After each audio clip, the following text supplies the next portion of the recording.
que o nosso entendimento seja aberto pelo sobrenatural do Teu Espírito aqui que habita em nós. Te pedimos, Senhor, que a Tua doce palavra caia em solo fértil nos nossos corações e o entendimento seja fidedigno. Te peço por mim, Pai, que eu possa ser usada por Ti e passar a Tua palavra de uma forma verdadeira e fácil. Te agradeço e te pedindo em nome de Jesus, amém. Gente, nós estamos aqui em Samuel 9, que alguém pode falar... Oi? Ah, tá, é a Nayana que está falando. Samuel 9, que é o momento em que Saul é escolhido por Deus para governar. Olha bem essa palavra, governar Israel, tá? Vamos lá. Primeiro livro de Samuel, capítulo 9, versículo 1. Havia um homem chamado Quis, que era da tribo de Benjamim. Essa tribo eram 12 tribos, né? Dos 12 filhos de Jacó, de Israel. E essa era a tribo que foi... Benjamim foi o último filho de Israel. Ele era o segundo filho de Israel com Raquel. Então, cada filho dele ficou com uma tribo, né? Uma tribo com o nome do seu filho, né? E essa tribo de Benjamim era uma tribo pequenininha. Era a menor tribo do seu último filho, que era, né? O líder dessa tribo era o seu último filho, Benjamim. Ele era filho de Abiel, neto de Zeror, bisneto de Becorate, trineto de Afias. Quis era rico e importante. Embora ele fosse da menor tribo, né, Saul era filho de um homem rico, de um clã pequenininho, mas um clã rico, tá?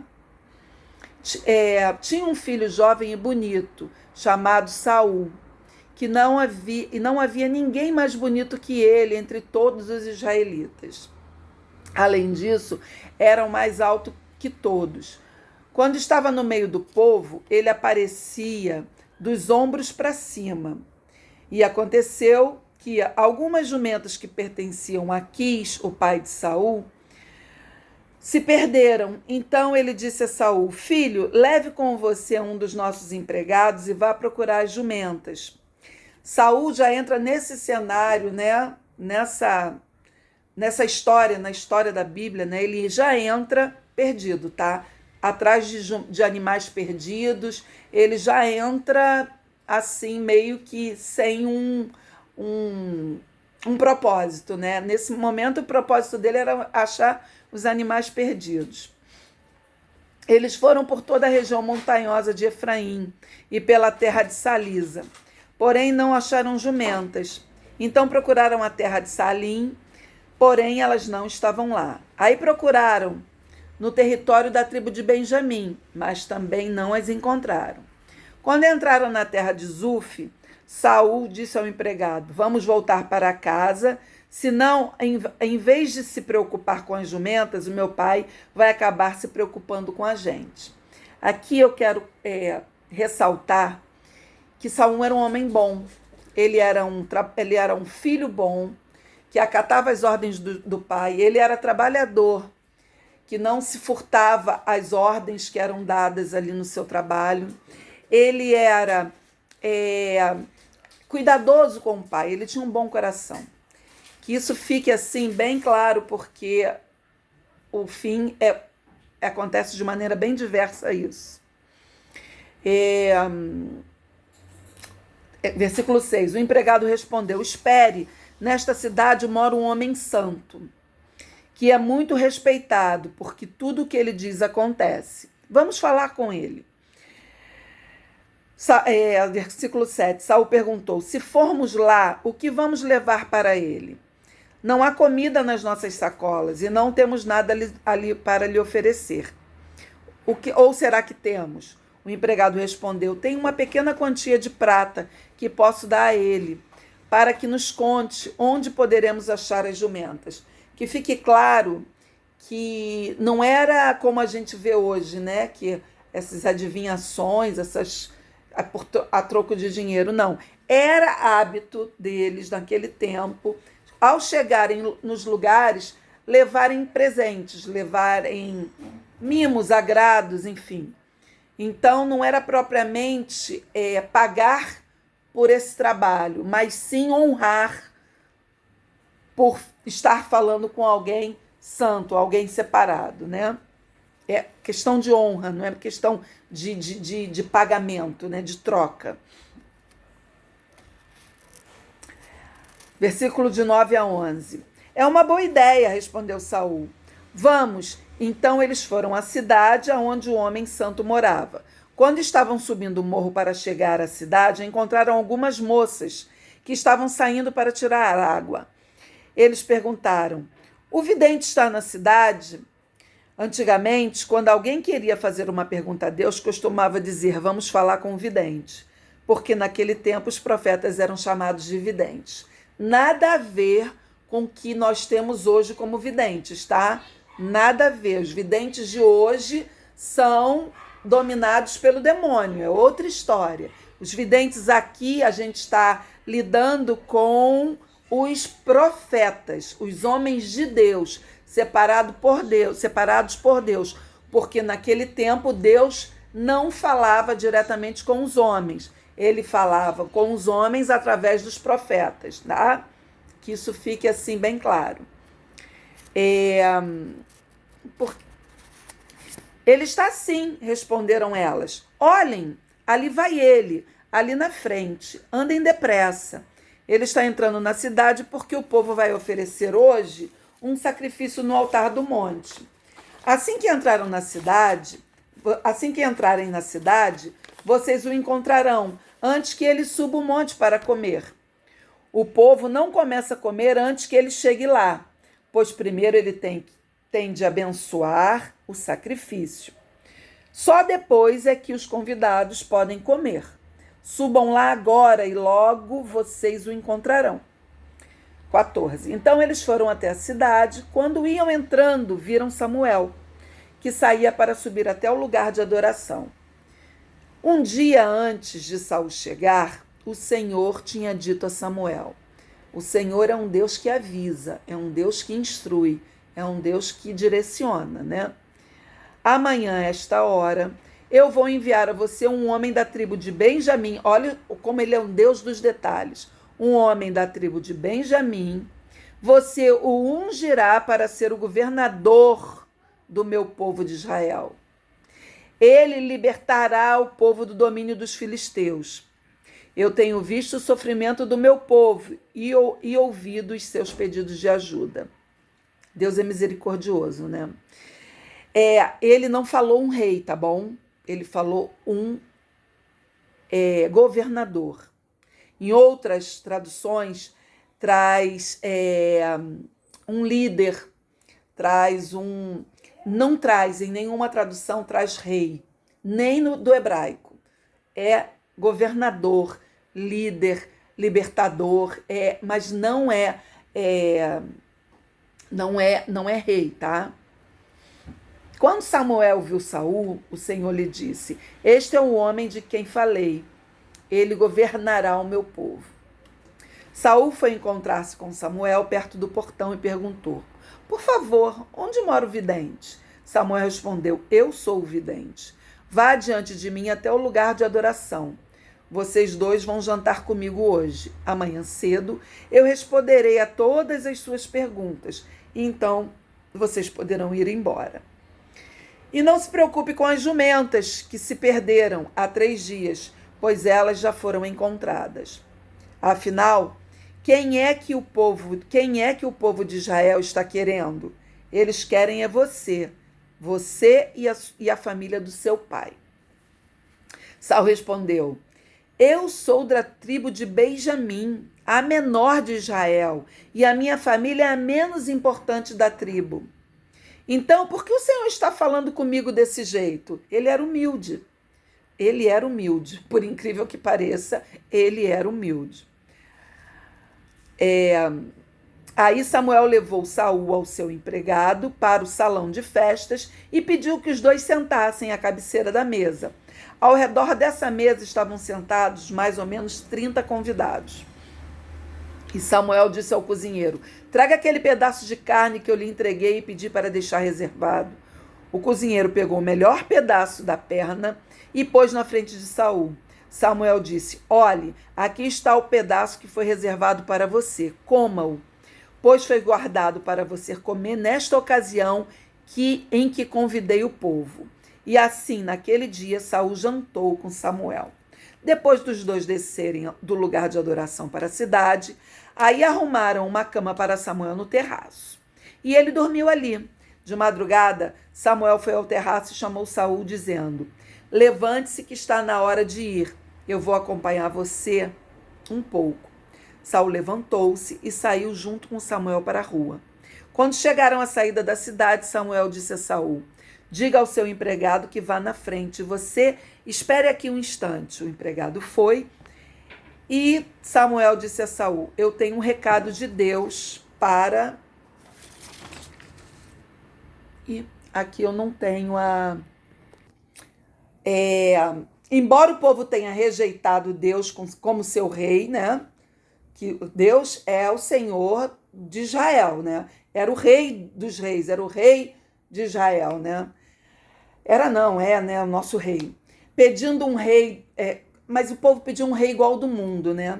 Deus ouve a dor do seu povo e é misericordioso com ele e escolhe um governante. Com muito critério e cuidado, ele escolhe Saul. Saul era o improvável. Ele vinha da menor tribo de Israel e do menor dos clãs dessa tribo. Saul era um bom homem, era diligente, era trabalhador. Ele era o que agradava a Deus. Ele era humilde, de bom coração. Ele até foi um bom rei, tá, gente? Durante algum tempo para Israel, ele foi um bom rei. Deus escolhe Saul, Deus unge Saul, Deus abençoa Saul. E detalhe, lembra que tinha uma festa? Acabou a festa, foram dormir e na madrugada Samuel chama Saul, despede o moço, né, o funcionário dele, e sozinho ele vai ungir Saul, no secreto.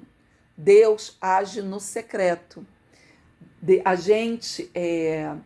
Deus age como ele quer, mas normalmente a gente vai para o secreto para a gente se conectar e Deus vai agir, né? Deus escolhe Saul, Deus unge Saul, abençoa Saul. Saul começa bem. O problema de Saul, vamos ver mais tarde em outras aulas, né?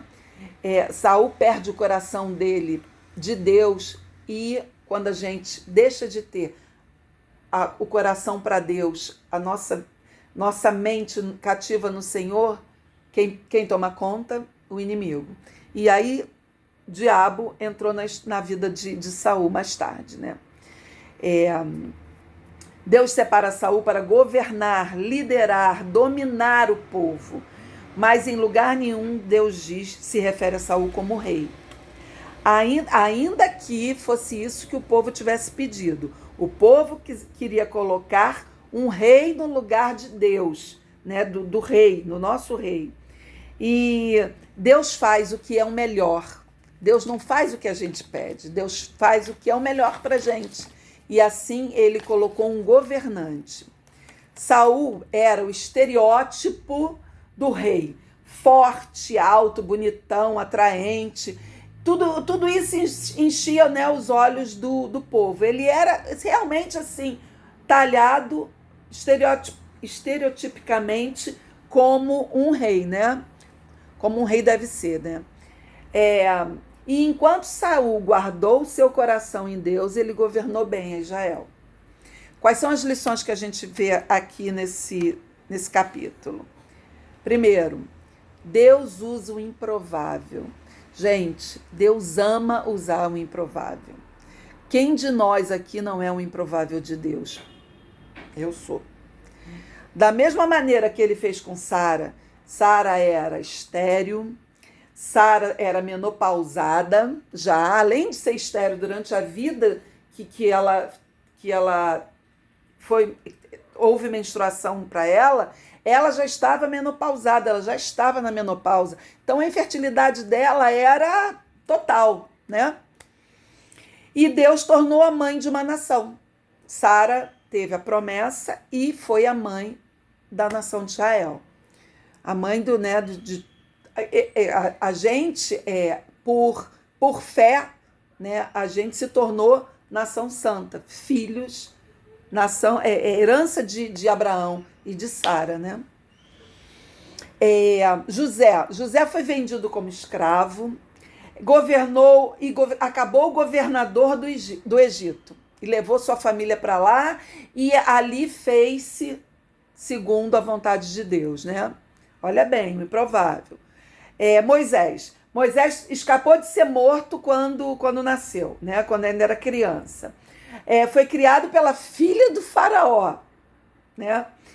Ele tinha fala complicada. Uns dizem que ele era gago, mas não é isso que a Bíblia traz. A Bíblia traz que ele não era eloquente. Ele tinha fala complicada, né?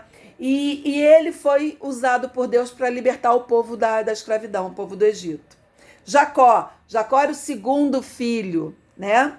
Segundo filho não tem a primogenitura, ele não é o herdeiro, né? Mas ele ganhou a primogenitura sem fazer juízo de como, ele ganhou a primogenitura e de alguma forma isso foi abençoado por Deus, porque era o Jacó os planos de Deus era para Jacó, era para Israel, né? E ele se tornou Israel, o nome foi mudado, Israel, pai das nações, e se tornou pai da nação de Israel, né? Com aquele monte de filhos, aqueles 12 filhos que ele teve. Jesus foi o filho da virgem, ele era essa virgem ainda não casada, ou seja, ela podia ter sido morta ainda grávida. Ele foi o filho da virgem, ele foi o filho da não casada, ele foi o filho por amor, né? Por adoção, filho de um carpinteiro, e nasceu em Nazaré. Lá, como diziam, que não vinham boas coisas de lá, né? E ele foi o quê? O salvador da humanidade. Eu e você somos o quê? Aonde está o improvável na gente? Aonde está o nosso improvável que Deus está sonhando em usar? A gente, com certeza, é um improvável desse tempo. Com certeza. Cada um de nós, se fizer um retrospecto da vida, vai ver que era muito improvável de estar aqui hoje, unidas, orando e tantas coisas mais que a gente faz. Deus quer tornar tudo o que Ele sonhou para nós uma realidade. E só depende da gente. Somos nós que vamos levar Deus até os confins da terra, como Jesus disse que a palavra dele fosse levada da Samaria até os confins do mundo. Somos nós que estamos comissionados. Atos está vigente em nós. Atos dos Apóstolos continua em nós. A lição mais importante: Deus usa os improváveis. Deus trabalha no secreto. Ungiu Saul no secreto. Vai ser assim com Davi. É assim que ele faz diariamente com a gente. Diariamente ele pode nos usar na igreja, ele pode nos usar em todo lugar, mas ele usa o secreto conosco. São os segredos conosco, sabe? Devemos ter muito cuidado com os nossos corações e mentes, para que não nos percamos pelo caminho como Saul fez. Saul começou bem e acabou muito mal. Que a gente seja diligente com isso. Muito, muito cuidado mesmo. E era isso que eu queria passar hoje. Hoje eu acho que se tivesse que ter um título para hoje seria O Improvável de Deus, sabe? E assim, a misericórdia dele, que faz segundo o povo pede. E agora eu quero ouvir vocês, rapidinho, para que a gente esteja aí ajudando umas às outras. Eu amei, foi maravilhoso. E é o que você falou, não tem nada a acrescentar, nem realmente isso. Impressionante como Deus realmente usa o secreto e os improváveis, graças a Deus. Amém. Sem nada a acrescentar. Foi. Nayana, Bárbara. Carla não tem entrado, né? Eu tava falando com ela agora há pouco. Ah, é? Achei que ela fosse entrar. Vem com a sua graça aqui nesse grupo, nesse momento, Deus. Vem, Espírito Santo. Vem, Deus. Nós precisamos sentir a sua presença aqui nessa noite. O Senhor já falou conosco, Pai, mas nos visita, enche a nossa vida nessa noite, Pai. Senhor, eu peço que o Senhor venha visitar os nossos corações. Que por vezes, ó Deus, está tão abatido, tão entristecidos, cansados, ó Deus, das lutas, das tribulações. Lançamos, ó Pai, sobre o Senhor todo esse peso, Pai, todo esse fardo pesado. Senhor, os nossos medos, lançamos agora sobre o Senhor. E nós te pedimos, ó Pai, que no lugar, Deus, desse peso, o Senhor venha com o seu Espírito. Amém, Pai. Com a sua paz, com a sua graça. Amém. Renova as nossas esperanças, renova as nossas forças, porque a tua alegria, Senhor, é que nos dá ânimo para viver. É porque o Senhor vive, Pai, que nós estamos aqui. E, Senhor, Tu és o único que deve ser adorado e bendito nesse grupo e nas nossas vidas. Cuida dos nossos planos, dos nossos sonhos, dos nossos projetos. Que seja feita a sua vontade em nossas vidas. Pedimos uma noite de sono tranquila, calma, Deus. Deus, que toda insônia, que todo ataque do mal, toda mortandade, Deus, toda seta noturna, tudo isso, Pai, seja tornado sem efeito no nome de Jesus. Senhor, amém, que o Senhor venha falar conosco, que o seu Espírito Santo esteja ministrando sobre as nossas vidas. Acampa os seus anjos em volta da nossa casa, da nossa cama, Pai, guardando, Senhor, zelando, Senhor, pelas nossas vidas. Pedimos, ó Pai, que o Senhor venha trazer o seu renovo nessa noite. Nos coloca de pé, Senhor. Nos ajude a marchar e a atender, Deus, aquilo que o Senhor nos chamou para fazer. Amém, Pai. Oh, glória. Nós não venhamos olhar nem para a direita nem para a esquerda, mas que prossigamos a servir ao Senhor até o último dia das nossas vidas. E mais do que isso, que se cumpra a sua palavra, que toda a nossa família servirá ao Senhor. Glória. Eu e a minha casa servimos ao Senhor. Pai. Amém. Pai, nós te bendizemos e te agradecemos. Em nome de Jesus. Amém. Amém. Amém, meninas. É